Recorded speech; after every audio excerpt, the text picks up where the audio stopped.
All right, music fans, welcome to Rogers Music Tour, the social media account dedicated to my journey to having the world's greatest collection of music memorabilia. Some of it obscure, most of it awesome, but a handful of things make you wonder, what the hell is this guy doing? But it's okay, you're still watching for a reason, even if it's for the shock and awe. We've got an awesome group of things I'm about to introduce you all to. I just got my latest haul and my latest dig in from Heritage Auctions. Heritage Auctions is a Dallas-based auction house that does these incredible auctions from art to cars to real estate to music memorabilia. And a few weeks ago, they had an incredible auction, and I got some stuff, and some of it I'm going to introduce you all today. We got some other stuff that I'm going to show you all in a few days because it's just too much. The first, the term supergroup, right? Supergroup is normally when bands like Van Halen or Soundgarden, Stone Temple Pilots, maybe Guns N' Roses, some of the artists decide to disband.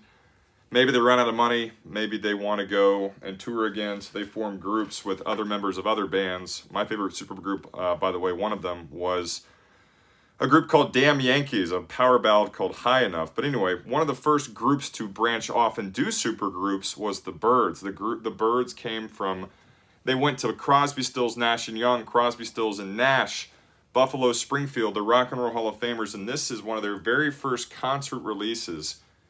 December 19th, 1967. We got James McGuinn on here, David Crosby, and everybody else that made the Byrds. The Byrds with a Y, by the way, not the Birds with an I.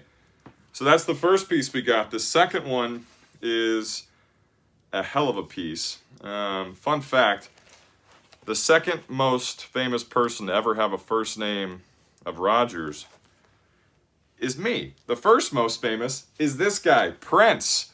Prince Rogers, technically his middle name, so I'll maybe still hold the title for Rogers. Prince Rogers Nelson, and this is a People magazine from November 19th, 1984, where Prince, his beautiful signature, is right there. This is before he was the artist known as Prince, or formerly known as Prince, or even that symbol, then back to Prince, but this is just old school Prince. The next one, bassists. When you think of bassists in rock and roll bands, you probably think of people like Flea. Maybe you think of Sting. I'm trying to think who else maybe would tickle your fancy. Rick Danko in the band. But probably the most commonly known, or the most commonly known greatest bassist ever, was also probably the hardest partying bassist of all time, from a group that I've come to love recently. The group is kind of the poor man's Rolling Stones, kind of the poor man's Led Zeppelin. The group is The Who, and the bassist is John Entwistle. And this was one of the last set lists The Who played, or that The Who had for one of their concerts, that John Entwistle Entwistle. This is one of the last set lists. He passed away a few years back in Vegas, a very rock star death. That's for y'all to Google because I don't feel appropriate sharing it. But this is a handwritten set list, handwritten page from 1969 from John Entwistle. All right, which leads me to my last two things I'm going to introduce y'all to today. When you think of Americana and you think of pivotal moments, not just in music, but just in American history, you probably think of something that we refer to as the day that the music died. Don McLean, kind of a one or two hit wonder. He had a song called, not Picasso, what the heck was it?